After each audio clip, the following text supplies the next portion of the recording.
Brilliant. Lovely to see you all. Thanks so much for coming.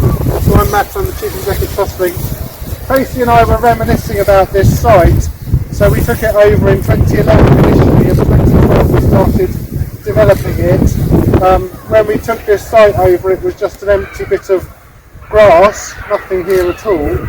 And yeah, it's come on a long way, hasn't it? All the incredible hard work of the members and the staff and the volunteers. But the wildlife pond was one of the first things, and then the cabin down the end, and then yeah, various other developments. The polytunnels were very early on, and they've become a great place for Christmas dinners.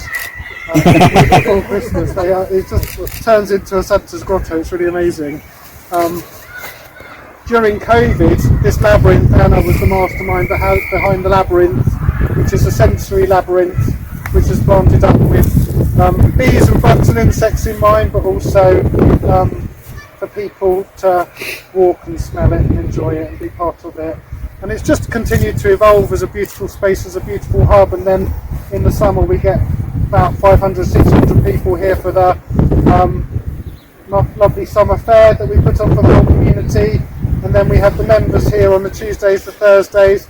Lots of people doing their horticulture qualification, which is really fantastic. The women's group and children youth groups and families accessing here as well. So it's something for everybody in the whole community in Shoeburyness, and something I think we should all be really proud of. And the point of why we do it is for mental health and well-being, because we know that people struggle with their mental health, that it's you know, it can be really challenging, it can be really difficult, it can be really hard, but kind of by banding together and connecting with other people and being part of a community and being part of nature and the environment, it kind of gives us that hope, gives us that opportunity to engage with other people. Really delighted to have been nominated by Russell and family for the Sycamore Gap tree.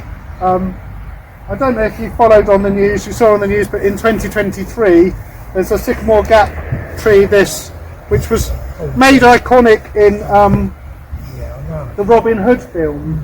I think the one with Kevin Costner, and it was yeah, quite an amazing tree because it was standing alone. It's on the sort of border of Hadrian's Wall, so on the sort of border of England and Scotland, and quite beautiful, this sort of single standalone beautiful tree in this sort of valley, in this dip between two hills, and just such a beautiful thing that it became a real yeah, tourist attraction, a real sight for people to enjoy.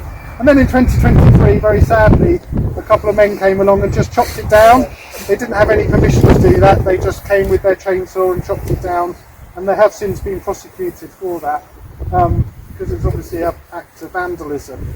And obviously very sad for the people that enjoyed it. It was their tree, it was in their landscape, much as this garden is now in the landscape of Shoeburyness and a real part of our community. So the National Trust were in charge of that area, and yeah, what they did was turn something that's quite tragic and quite sad into something that's very hopeful. So what they did is they collected the seeds from the trees, and the sycamore seeds are the ones that like spiral down like a helicopter, and they collected these and then they planted them, and they have nurtured some lovely trees. They nurtured 49 trees, and the 49 trees were signifying the 49 feet that was the height of that Sycamore Gap tree. And about 500 different groups and organisations and places applied to have one of those trees. Russell very kindly applied for us, and yeah, we were chosen, which was really lovely. And the reason we were chosen was because of the hope that we show through the work at Trust Links and through the work that we do at Growing Together for the members here, and that hope that we all have by connecting with each other. And yeah, we also remember those that have been involved with us, including Tom and very many other members over the years that have been part of our community. So that's really lovely. Yeah, so here we've got a label here that says Sycamore Gap Tree of Hope for Trust Links, in memory of those we have lost. We've got another lovely plaque here that also talks about the Sycamore Gap Tree of Hope for Trust Links. So we'll leave these here and plant the tree, and yeah, remember it for those that we've lost, but also as a sign of hope and joy. So this tree will actually grow huge. Apparently they can live up to 400 years. So if you want to pop back in 400 years time and check it's still here, that'll be really good. It's going to be a huge canopy. It's going to be a really significant one. So we had to find a space that was big enough, and we've located here, and I think it will be settling here, nurturing here. I know a lot of people will love it and look after it and care for it and see it grow. I mean, it looks like a stick now, quite a big stick to be fair, but it will grow into a magnificent tree with a magnificent canopy. So do come back and visit it and enjoy it, and the whole site. And I know nature will enjoy it as well, and the birds and the other insects. So it's a lovely thing that we've got it. And thank you for nominating us. And it's really lovely to remember Tom, remember everybody else that we've lost, and have that sense of hope by being with each other. Do you want to say a few words, Daniel?